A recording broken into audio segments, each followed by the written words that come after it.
Chapter 7.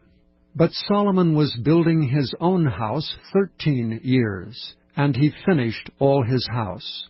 He built also the house of the forest of Lebanon. The length thereof was 100 cubits, and the breadth thereof 50 cubits, and the height thereof 30 cubits, upon 4 rows of cedar pillars, with cedar beams upon the pillars.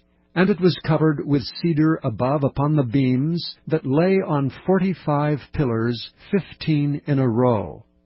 And there were windows in 3 rows, and light was against light in 3 ranks.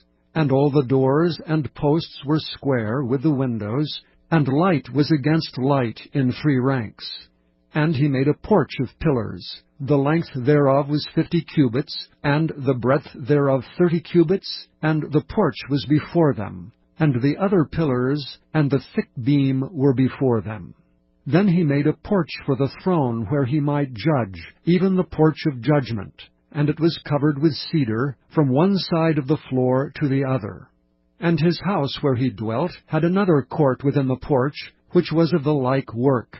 Solomon made also an house for Pharaoh's daughter, whom he had taken to wife, like unto this porch. All these were of costly stones, according to the measures of hewed stones, sawn with saws within and without, even from the foundation unto the coping, and so on the outside toward the great court.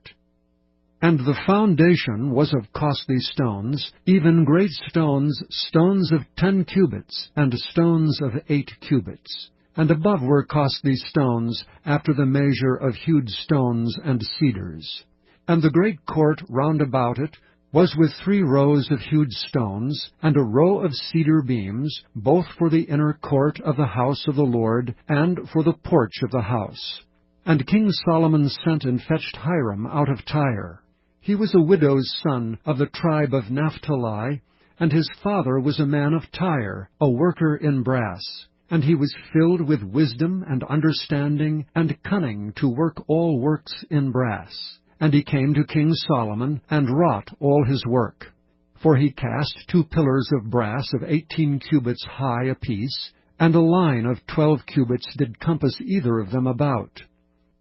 And he made 2 chapiters of molten brass, to set upon the tops of the pillars. The height of the one chapiter was 5 cubits, and the height of the other chapiter was 5 cubits. And nets of checker work, and wreaths of chain work, for the chapiters which were upon the top of the pillars. 7 for the one chapiter, and 7 for the other chapiter. And he made the pillars, and 2 rows round about upon the one network, to cover the chapiters that were upon the top, with pomegranates, and so did he for the other chapiter. And the chapiters that were upon the top of the pillars were of lily work in the porch, 4 cubits.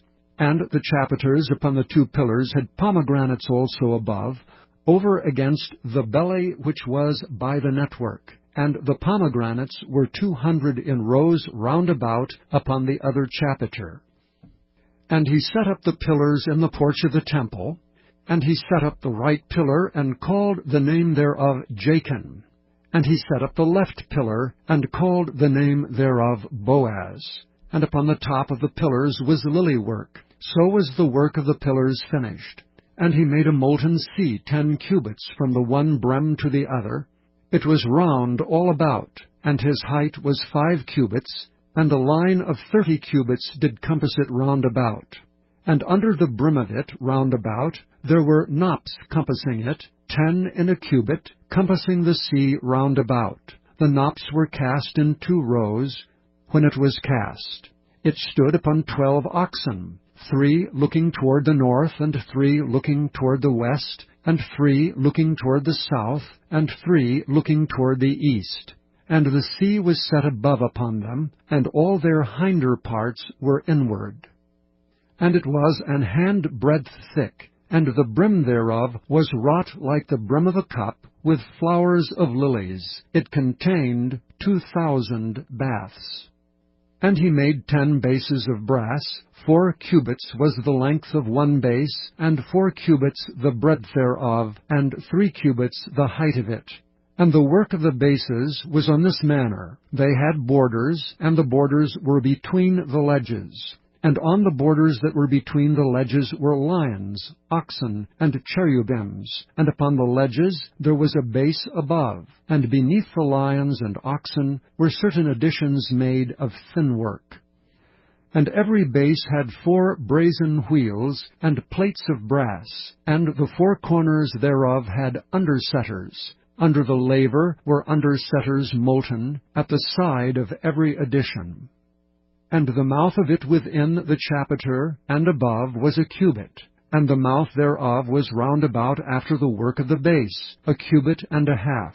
And also upon the mouth of it were gravings, with their borders, 4 square, not round. And under the borders were 4 wheels, and the axle trees of the wheels were joined to the base, and the height of a wheel was a cubit and a half a cubit.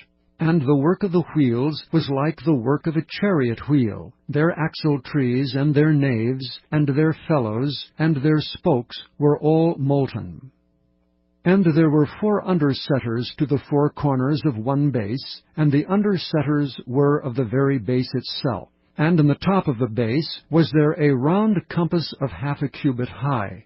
And on the top of the base the ledges thereof and the borders thereof were of the same. For on the plates of the ledges thereof, and on the borders thereof, he graved cherubims, lions, and palm trees, according to the proportion of every one, and additions round about. After this manner he made the 10 bases. All of them had 1 casting, 1 measure, and 1 size. Then made he 10 lavers of brass. 1 laver contained 40 baths, and every laver was 4 cubits, and upon every one of the 10 bases 1 laver. And he put 5 bases on the right side of the house, and 5 on the left side of the house, and he set the sea on the right side of the house eastward, over against the south. And Hiram made the lavers, and the shovels, and the basins. So Hiram made an end of doing all the work that he made King Solomon for the house of the Lord. The 2 pillars, and the 2 bowls of the chapiters that were on the top of the 2 pillars, and the 2 networks to cover the 2 bowls of the chapiters which were upon the top of the pillars, and 400 pomegranates for the 2 networks, even 2 rows of pomegranates for 1 network, to cover the 2 bowls of the chapiters that were upon the pillars, and the 10 bases, and 10 lavers on the bases, and 1 sea, and 12 oxen under the sea, and the pots, and the shovels, and the basins. And all these vessels which Hiram made to King Solomon for the house of the Lord were of bright brass. In the plain of Jordan did the king cast them, in the city ground between Succoth and Zarthan. And Solomon left all the vessels unweighed, because they were exceeding many. Neither was the weight of the brass found out. And Solomon made all the vessels that pertained unto the house of the Lord, the altar of gold, and the table of gold whereupon the shewbread was, and the candlesticks of pure gold, 5 on the right side and 5 on the left, before the oracle, with the flowers and the lamps, and the tongs of gold, and the bowls and the snuffers, and the basins, and the spoons, and the censers of pure gold, and the hinges of gold, both for the doors of the inner house, the most holy place, and for the doors of the house, to wit, of the temple. So was ended all the work that King Solomon made for the house of the Lord.